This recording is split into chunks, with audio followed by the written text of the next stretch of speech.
আজি আপোনাক সকলোকে দেখাব বিচাৰিছোঁ কি শ্ৰী হনুমান মন্দিৰ আপোনাৰ গণেশগুৰিৰ সমীপত।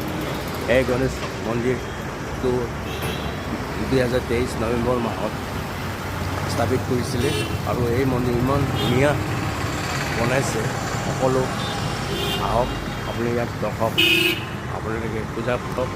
আপোনাৰ ইমান আকাংক্ষা আছে, সকলো আপোনাৰ পূৰ্ণ হ'ব। আৰু এই মন্দিৰটো ইমান ধুনীয়া মন্দিৰ হৈছে, মই আপোনাক দেখাই আছোঁ। এয়া চাওক, শ্ৰী হনুমান মন্দিৰ। আৰু এয়া আপোনাৰ গণেশ মন্দিৰ সমীপত আছে।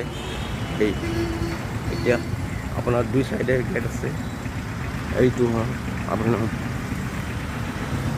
এই মন্দিৰ দেখিছেনে? এতিয়া মন্দিৰ ইয়াত